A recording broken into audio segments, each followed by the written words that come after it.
जो भी किसान साथी हैं हमारे, अगर बकरी पालन कर रहे हैं तो फीड में 3 चीज़ें इंक्लूड होती हैं।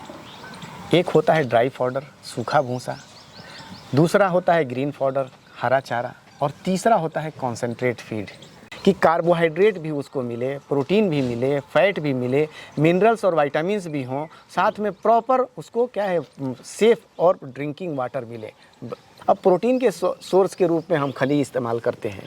अब खली में भी सबसे बेहतर खली है कि अगर मूंगफली की खली, अगर सरसों की खली नहीं देना है, वो बहुत गर्म होता है और उसमें रिजल्ट नहीं आते, उससे निगेटिव रिजल्ट आते हैं। 10 बकरियां हैं, उनका वजन अगर सबका अगर मान लीजिए कि वजन 20-20 किलो है तो 200 किलो हुआ, 200 किलो हुआ तो उसमें 20 किलो उनको खाना दिन भर में चाहिए। उसकी मेंगनी अगर सही आ रही है, गोलीनुमा आ रही है और बिल्कुल चिकनी आ रही है, इसका मतलब कि जो खा रही है वो कहीं ना कहीं वो एब्जॉर्ब हो रहा है। तो दोस्तों एक बार हम फिर से पहुंचे हैं मध्य प्रदेश के इंदौर में। आज हम बात करने वाले हैं फीड मैनेजमेंट को लेकर, क्योंकि अक्सर जो बकरी पालक भाई होता है जिसको शुरू करना होता है या फिर कर रहा होता है, उसको बड़ी डाउट होते हैं, शंकाएं होती हैं कि फीड में क्या खिलाएं बकरी को ताकि हमारी बकरी मोटी ताजी बने, जिससे उसका रेट अच्छा मिले और हमें प्रॉफिट ज़्यादा से ज़्यादा हो। आज की इस कमाल की वीडियो में हम बात करने वाले हैं बकरी के फीड मैनेजमेंट के लेके बारे में, कैसे आप अपनी बकरी को मोटा तंदुरुस्त कर सकते हैं, क्या उनको खिला सकते हैं आप। तो दोस्तों मेरे साथ हैं बहुत ही अनुभवी फार्मर, इनसे बात करते हैं जानते हैं इनके अनुभव के और इनके पूरे फार्मिंग मॉडल के बारे में। सर नमस्कार। नमस्कार। नमस्कार जी, सलाम वालेकुम सर। वालेकुम सलाम। कैसे हो सर? बस ठीक है, दया दृष्टि है। सर बड़ी उम्मीद से आज हम आए हैं दिल्ली से, इतनी दूर से, कि कुछ अपने जो व्यूवर्स हैं, जो फार्मर हैं, उनको कुछ दिखा सकें, बता सकें फीड मैनेजमेंट के लेके के बारे में कि फीड मैनेजमेंट क्या होता है, कैसे हमारे जो नए दर्शक हैं, जो फार्मर हैं, उनको अच्छे से जो है फीड वो बनाएं ताकि उनकी जो बकरियाँ हैं वो मोटे ताज़े दिखें। देखिए परवेश जी, जो भी किसान साथी हैं हमारे, अगर बकरी पालन कर रहे हैं तो फीड में 3 चीज़ें इंक्लूड होती हैं। एक होता है ड्राई फॉडर, सूखा भूसा, दूसरा होता है ग्रीन फॉडर, हरा चारा, और तीसरा होता है कॉन्सेंट्रेट फीड, जिसको हम दाना अनाज के नाम से जानते हैं। किसान साथी जो भी दाना खिलाते हैं तो दाने में वो कोई एक ही दाना खिलाते हैं। कॉन्सेंट्रेट में वो सिर्फ मक्का खिला रहे हैं तो मक्का ही खिला रहे हैं, नहीं। हमको हर चीज़ का बैलेंस, जैसे एक बैलेंस न्यूट्रिशन हम इंसान लेते हैं, जानवरों को भी हमको, बकरियों को भी हमको वही न्यूट्रिशन देना है कि कार्बोहाइड्रेट भी उसको मिले, प्रोटीन भी मिले, फैट भी मिले, मिनरल्स और विटामिन्स भी हों, साथ में प्रॉपर उसको क्या है सेफ और ड्रिंकिंग वाटर मिले एबंडेंट अमाउंट में और क्वालिटी में मिले। सर कहीं देखा है कुछ फार्मर दिन में 3 टाइम फीड डालते हैं, कुछ 4 बार डाल रहे हैं, कुछ 2 बार ही डालते हैं। क्या कॉन्सेप्ट है सर, कितनी बार फीड देना चाहिए? देखिए खिलाने का कंसेप्ट है कि आप 3 बार खिलाएं या 4 बार खिलाएं। अगर आपका खिलाने का मैनेजमेंट अगर सही नहीं है तो आप 10 बार भी खिलाएंगे, आपके जानवर के अंदर कोई ग्रोथ नहीं है। इसलिए कि जानवर जो खाता है, अगर वो, ये हमारा जानवर रूमिनेंट है, इसके 4 पेट होते हैं। ये पहले हम जो भी खाता है वो अपने रूमेन में रखता है, पहले जी रूमेन में रखता है, और उसके बाद क्या करता है कि वापस जब वो फुर्सत में बैठता है तो रूमेन से निकाल के क्या करता है, उसके कट को च्यू करता है, जुगाली करता है। और जुगाली करने के बाद ही वो खाने का जो उसने खाया है उसका बॉडी में एब्जॉर्प्शन शुरू होता है। अगर आप दिन भर उसको खाने के लिए दे रहे हैं तो वो कट को च्यू करने के लिए या जुगाली करने के लिए उसके पास समय नहीं है। वो रात में एक ही बार बैठता है, तो दिन भर का सारा खाना खाया हुआ जो रात भर में वो जुगाली नहीं कर सकता, और तब तक के वो खाया और तब तक के मालूम चला कि वो उसका निकलने का टाइम आ गया। एब्जॉर्प्शन के प्रोसेस को आप नहीं समझ पा रहे हैं। उसमें करना ये चाहिए कि सुबह आपने अगर खाना दिया, जो भी आप दे रहे हैं, कि आप भूसा भी दे दीजिए, दाना भी दे दीजिए, और उसके बाद हरा चारा भी दे दीजिए, और उसके बाद पानी आप दे दीजिए। उसके बाद बीच में आपके फीडर में आप उनको खाना नहीं दीजिए। 2, 3, 4 घंटे का बीच में गैप हो। जब उनके पास खाने का नहीं रहेगा तो उसके बाद वो जो खाया उन्होंने वो क्या करेंगे, उसको जुगाली करेंगे, और उसके बाद फिर क्या होगा कि वो एब्जॉर्प्शन के प्रोसेस में लग जाएगा। ठीक है।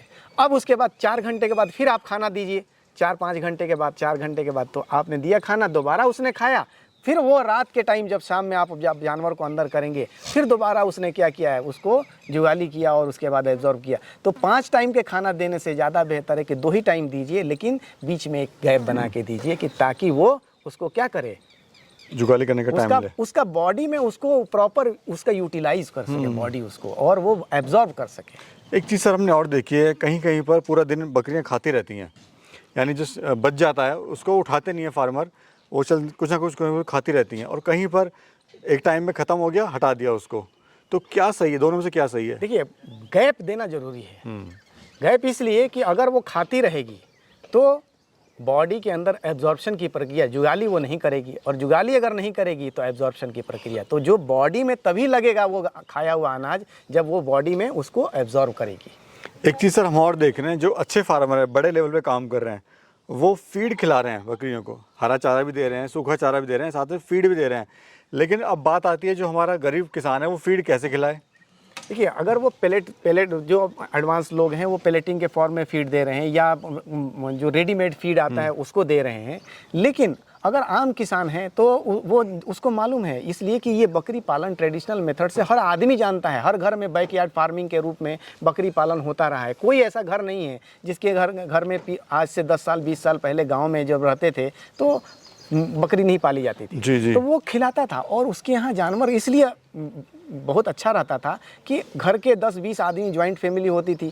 उसके यहाँ केला आया, आपने केला खा लिया, छिलका बकरी को खिला दिया। आम आपने खाया, आम के छिलके को आप, तो जो न्यूट्रिशन ह्यूमंस लेते थे वही न्यूट्रिशन बकरी को मिलता था, इसलिए उनकी बकरियाँ भी हेल्दी होती थी। वो उनको साइंस कुछ भी नहीं पता था। आपने चावल बनाया, चावल का वो स्टार्च निकाल के उसको पिला दिया, तो चावल आप तो खा लिया, आपने तो भूसा खाया, उसने असली माल खाया। तो हम लोग क्या करते हैं कि किसान बहुत पहले से अवेयर है, उसको बताने की ज़रूरत नहीं है। बस ये है कि अब जो वैज्ञानिक रूप से हम बात कर रहे हैं कि उसमें कार्बोहाइड्रेट का कंटेंट ज़्यादा नहीं हो, जो बैलेंस होना चाहिए कि प्रोटीन भी मिलना चाहिए। अब प्रोटीन के सोर्स के रूप में हम खली इस्तेमाल करते हैं।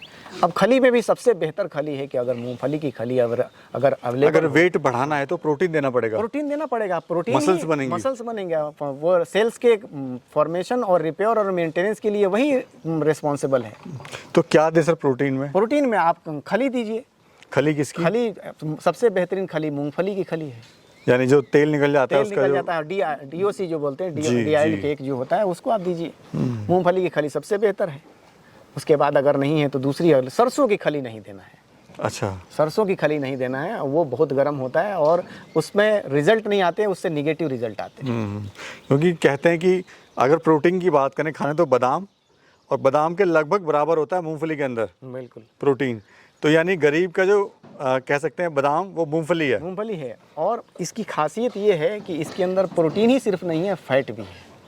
फैट और प्रोटीन यही एक ऐसा प्रोडक्ट है जो मूंगफली, जिसके अंदर फैट और प्रोटीन बहुत ही एबंडेंटली पाया जाता है। बाकी सब बहुत दूसरे आइटम्स में प्रोटीन तो आपको मिलेगा लेकिन फैट कम मिलेगा। क्या सर बच्चे की डाइट अलग होनी चाहिए?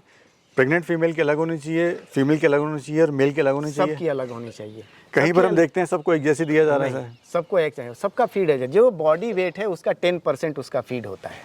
जैसे कोई 40 किलो की बकरी है तो उसका 4 किलो उसको खाना दिन भर में चाहिए। अब 4 किलो में आप ड्राई पाउडर भी है, कॉन्सेंट्रेट फीड भी है, उसके बाद ग्रीन पाउडर भी है, और लास्ट में पानी। यानी अगर एक बाड़े में 10 बकरियां हैं तो 4 किलो के हिसाब से नहीं, मतलब 10 बकरियां हैं, उनका वजन अगर सबका अगर मान लीजिए कि वजन 20-20 किलो है तो 200 किलो हुआ। 200 किलो हुआ तो उसमें 20 किलो उनको खाना दिन भर में चाहिए। और सर पानी की क्या व्यवस्था करें? चूने वाला पानी दें या नॉर्मल पानी दें? चूने वाला पानी भी दे सकते हैं। चूने वाला पानी जैसे लोग करते हैं कि एक ड्रम में उसको पहले 5 किलो या 2 किलो चूना ला के डाल देते हैं, और उसके बाद फिर उसको एक बार स्टिर करते हैं, और उसके बाद 24 घंटे तक सेटल होने के लिए देते हैं। तो चूने का पानी भी दे सकते हैं, सादा पानी भी दे सकते हैं, दोनों चीज़ हम कर सकते हैं जैसा जिसके यहाँ अवेलेबल है। कैल्शियम चूना हम लोग देने का मकसद है कि उसमें हमको कैल्शियम मिल जाए।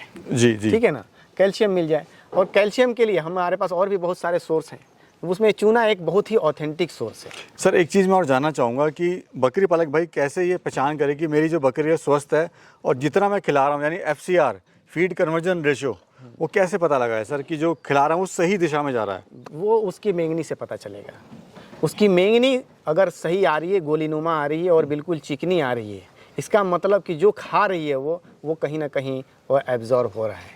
अगर वो मेंगनी बराबर नहीं आ रही है तो कहीं प्रॉब्लम है, दिक्कत है। दूसरा, उसकी आई लीड को आप जब देखें, इसकी आई लीड को ऐसे नीचे करके आप देख सकते हैं। जब देखेंगे तो उसके अंदर अगर रेडनेस है तो इसका मतलब कि उसके अंदर उसका हीमोग्लोबिन का लेवल ठीक है। अगर वो रेड से लेके पिंक की तरफ आ रहा है, इसका मतलब कि कहीं ना कहीं आपको इंडिकेट कर रहा है कि इसके अंदर हीमोग्लोबिन की कमी है। और अगर वो वाइट हो जा रहा है, इसका मतलब कि वो प्योर बिल्कुल वो बकरी आपकी कमज़ोर हो गई है और उसके अंदर हीमोग्लोबिन की बहुत ही निहायत ही ज़रूरत है। ये मतलब सर टेक्निकल चीज़ आपने बताई है, कमाल है। इस तरह से अगर फार्मिंग करते हैं आप तो डेफिनेटली आप अच्छी तरह से फार्मिंग कर पाएंगे और अपने फार्म को एक प्रॉफिटेबल बिजनेस के रूप में कन्वर्ट कर पाएंगे।